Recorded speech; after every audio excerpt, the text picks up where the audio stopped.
안녕하세요. 오렌지 가나안교회 매일 만날 시간입니다. 오늘 본문 민수기 6장 1절에서 12절까지 읽으면서 매일 만나 시작하겠습니다. 여호와께서 모세에게 말씀하여 이르시되 이스라엘 자손에게 전하여 그들에게 이르라. 남자나 여자가 특별한 서원 곧 나실인의 서원을 하고 자기 몸을 구별하여 여호와께 드리려고 하면 포도주와 독주를 멀리하며 포도주로 된 초나 독주로 된 초를 마시지 말며 포도즙도 마시지 말며 생포도와 건포도도 먹지 말지니 자기 몸을 구별하는 모든 날 동안에는 포도나무 솟아는 씨나 껍질이라도 먹지 말지며 그 서원을 하고 구별하는 모든 날 동안은 삭도를 절대로 그의 머리에 대지 말 것이라. 자기 몸을 구별하여 여호와께 드리는 날이 차기까지 그는 거룩한즉 그의 머리털을 길게 자라게 할 것이며 자기의 몸을 구별하여 여호와께 드리는 모든 날 동안은 시체를 가까이 하지 말 것이요 그의 부모 형제 자매가 죽은 때라도 그로 말미암아 몸을 더럽히지 말 것이니 이는 자기의 몸을 구별하여 하나님께 드리는 표가 그의 머리에 있음이라. 자기의 몸을 구별하는 모든 날 동안 그는 여호와께 거룩한 자니라. 누가 갑자기 그 곁에서 죽어서 스스로 구별한 자의 머리를 더럽히면 그의 몸을 정결하게 하는 날에 머리를 밀 것이니 곧 일곱째 날에 밀 것이며 여덟째 날 산비둘기 2마리나 집비둘기 새끼 2마리를 가지고 회막문에 와서 제사장에게 줄 것이요 제사장은 그 하나를 속죄 제물로 하나를 번제물로 드려서 그의 시체로 말미암아 얻은 죄를 속하고 또 그는 그날에 그의 머리를 성결하게 할 것이며 자기 몸을 구별하여 여호와께 드릴 날을 새로 정하고 1년 된 순양을 가져다가 속건 제물로 드릴지니라. 자기의 몸을 구별한 때에 그의 몸을 더럽혔은즉 지나간 기간은 무효니라. 아멘. 오늘 본문은 우리 성도님들께서 익히 들어보셨을 나실인과 또 나실인의 서원에 대한 그런 이야기입니다. 나실이라는 이야기를 많이 듣기는 했는데 오늘 본문을 통해서 구체적으로 이 사람들이 어떤 사람이고 어떤 서약들을 했는지를 저희가 좀 더 분명히 알 수 있습니다. 먼저 저희가 분명히 알아야 될 것은 나실인은 제사장이 아닙니다. 쉽게 말해서 나실인은 오늘날 표현에 따르면 성직자는 아닙니다. 안수받은 성직자가 아니고 저는 이 표현을 쓰는 것을 별로 좋아하지는 않는데요, 평신도입니다. 성직자는 아니고 평신도다라고 볼 수 있겠고요. 그리고 나실인은 자원하는, 내가 나실인으로 살겠다라고 자원하는 사람들이다라고 볼 수 있겠습니다. 자원하는 경우는 크게 두 가지 경우가 있습니다. 부모가 아이를 서약해서 자원을 시키는 경우, 그리고 스스로 자원하는 경우, 이 두 가지 경우를 통해서 나실인이 될 수 있다. 그리고 오늘 본문을 통해서 보는 것처럼 남자만 나실인이 될 수 있는 것이 아니라 여성도 또 나실인이 될 수 있다. 나실인으로 서약할 수 있다라는 것을 볼 수 있겠습니다. 나실인이라는 뜻, 이 영어로 Nazirite이라는 뜻은 구별되다 또는 거룩하다라는 뜻, 이렇게 표현할 수 있겠습니다. 서원되었다, 우리가 영어로 dedicate 됐다라고 표현할 수 있겠고요. 또 구별되었다, 조금 구체적으로 성별되었다, 영어는 consecrate 이렇게 표현하는 거, 그것이 나실인이라는 그 명칭 정의의 뜻이다라고 볼 수 있겠습니다. 무엇을 위해서 구별되었고 무엇을 위해서 헌신되었고 성별되었다라고 할 수 있을까요? 앞에서 저희가 제사장과 레위인도 사실은 헌신되었다라고 볼 수 있겠는데 같은 의미입니다. 봉사를 위해서, 섬김을 위해서 헌신되었다. 특별히 하나님께 봉사하기 위해서, 하나님을 섬기기 위해서 헌신됐고 성별된 그런 자원한 사람들이 이 민수기에 나오는 나실인입니다. 나실인은 오늘 본문에 따르면 구체적인 세 가지 서약들, 서원들을 하는데요, 본문을 같이 읽었기 때문에 기억이 나실 거예요.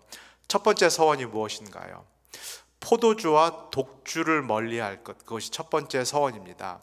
자세히 읽어보면 포도와 관련된 모든 것들을 금한다라고도 볼 수 있겠고요.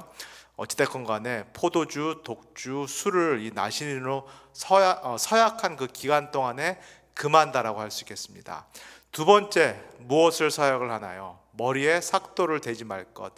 나실인으로 서약하는 그 기간 동안에는 이 머리를 자르지 않을 것, 그것을 이 나실인들이 서약한다.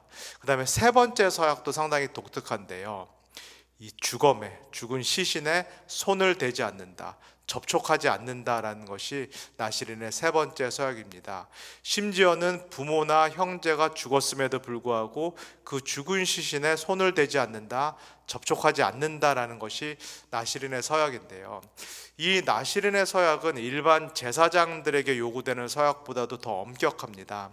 일반 제사장들의 경우에는 만약에 제사장 역할, 임무를 하고 있는 경우에는 부모나 형제의 시신을 만질 수 없지만, 그러나 이 임무를 제사장 역할을 하지 않는 기간 동안에는 부모와 형제의 시신을 만지는 것이 허용이 됩니다. 장례를 치르는 것이 허용이 되는데요, 나시린은 일반 제사장들보다도 좀 더 엄격한 그런 규율을 따른다 라고 보여집니다. 오늘 읽은 9절과 10절이 이 나시린의 경우 이 서약의 독특성을 보여주는데요, 제가 다시 읽겠습니다. 누가 갑자기 그 곁에서 죽어서 스스로 구별한 자의 머리를 더럽히면 그의 몸을 정결하게 하는 날에 머리를 밀 것이니 곧 7째 날에 밀 것이며 8째 날에 산비둘기 2마리나 집비둘기 새끼 2마리를 가지고 회막문에 와서 제사장에게 줄 것이요. 의도치 않게 시신을 접촉하게 된 그런 경우, 정말로 어떤 사고에 의해서 의도치 않게 시신을 접촉한 그 경우에도 나시린은 몸을 더럽혔다, 부정하게 된 것으로 여겨지고요. 그래서 7일 동안 기다려야 되고, 그 이후에 몸을 정결하게 하는 그 물을 그 몸에 뿌려야 되고요. 그 다음에 자기 옷을 스스로 빨아야 되는 어떤 그런 의무를 하게 됩니다.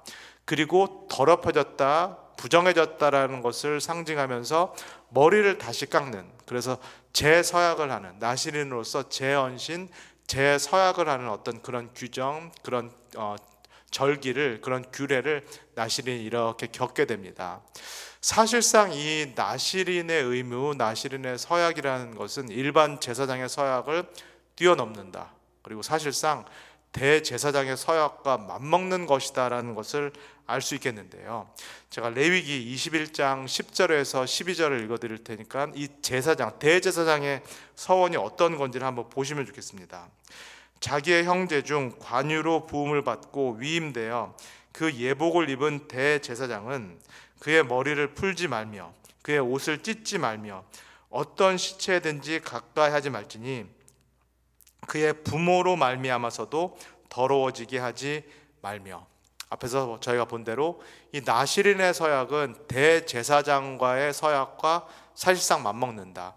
대제사장도 일반 제사장과는 다르기 때문에 부모나 형제의 시신을 만질 수 없다, 평생 만질 수 없다라는 것이 정확한 규례인데요, 이 나시린의 규례는 대제사장의 규례와 상당히 유사하다라고 볼 수 있겠습니다. 대제사장에게 요구되는 이 거룩한, 이 구별된 엄격성이 제사장이 아닌, 사역자가 아닌, 성직자가 아닌 나시린에게도 그대로 적용된다라고 볼 수 있겠습니다. 제가 뒤에 한번 보겠지만은, 그렇다면 이 나시린이 이스라엘 공동체에 있는 이유가 무엇인가, 이들이 어떤 것을 의미하는가를 저희가 좀 생각해 볼 필요가 있겠습니다. 나시린의 서원이라는 것은 앞에서 본 것처럼 자발적인 서원이고요, 그렇기 때문에 기한이 정해져 있습니다. 나시린의 그 서원 기간이 끝나게 되면은 서원이 종료가 되고요, 나시린이 다시 일반 이스라엘 백성으로 돌아갈 수 있게 됩니다. 그래서 번제, 속죄제, 화목제를 드리고, 이것이 이 6장 그 다음 부분에 나오는데요, 이런 제사들을 드리고 제사장들의 의식에 따라서 서원이 이제 종료되면서 나시린의 의무가 맞춰지게 됩니다. 구약의 대표적인 나시린들이 나오는데요, 우리 성도님들 어떤 나시린들이 떠오르나요? 잘 모르실 수도 있겠지만은 요셉도 이 나실이라는 표현이 나오는 적이 있습니다. 창세기 49장에 보면은 이 야곱이 요셉을 다른 형제들과 다르게 축복하고 명명하는 어떤 그 구절이 나오는데, 거기서 요셉도 나시린이라는 그런 표현이 등장하고요, 대표적인 나시린이 사무엘입니다. 사무엘은 마지막 사사이기도 하고 그 다음에 제사장이기도 하고, 그러나 사무엘은 마찬가지로 어머니 한나가 서원해서 하나님께 바친 대표적인 구약의 나시린이다라고 할 수 있겠고요, 그 다음에 우리에게 잘 알려진 나시린은 바로 삼손이 되겠습니다. 삼손도 마찬가지로 이 어머니가 또 부모가 헌신한, 나시린은 헌신한 그런 케이스고요. 사사기 13장 4절에서 5절, 이 삼손의 내용을 제가 한번 읽어드릴게요. 그러므로 너는 삼과 포도주와 독주를 마시지 말며 어떤 부정한 것도 먹지 말지니라. 보라, 내가 임신하여 아들을 낳으리니 그의 머리 위에 삭도를 대지 말라. 이 아이는 태에서 나음으로부터 하나님께 바쳐진 나시린이 됨이라. 그가 블레셋 사람의 손에서 이스라엘을 구원하기 시작하리라 하시니. 우리가 민수기에서 본 세 가지 서약이 이 태어난 아기 나시린으로 바쳐진 삼손에게 적용되는 것을 보게 됩니다. 그러나 다 아시는 대로 삼손은 이 세 가지 서약을 다 어기게 됩니다. 죽은 사자를 접촉해서 주검을 만지지 말라, 시신을 만지지 말라는 나시린의 규정을 어겼고요. 그 다음에 블레셋 사람들의 모임에 가서, 파티에 가서 술을 먹는, 독주를 마심으로 해서 이 술을 먹지 말라는 규정도 어긴 것을 보게 됩니다. 그리고 세 번째, 우리 너무나 잘 아는 대로 이 델릴라의 유혹에 넘어가서 나시린으로서는 하지 말아야 될 이 머리를 깎이도록 허용하는 그 일을 삼손이 하게 됩니다. 나시린의 세 가지 규정, 세 가지 언약들을 삼손이 모두 다 어겼고, 그래서 하나님으로부터 심판을 받는다, 처벌을 받는다라는 내용이 우리가 잘 알고 있는 그 사사기의 내용에 포함이 되어 있습니다. 이 나시린을 포함하여서 오늘 민수기 함께 읽은 6장의 나시린을 포함하여서, 그리고 그 앞에 있는 내용들을 잘 보면은 계속해서 반복되는, 민수기에서 반복되는 그런 내용이 있습니다. 단어가 있습니다. 그 단어가 무엇인가요?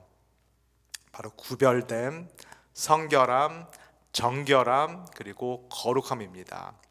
제사장을 구별하여서 이 모세가 계수할 때도 마찬가지로 제사장은 구별된 사람들이다. 그리고 제사장을 돕는 일을 하고 있는 레위인들도 마찬가지로 12지파와는 다르게 구별된 어떤 특정한 임무를 위해서, 특정한 봉사를 위해서 구별되었다, 이런 표현을 썼고요.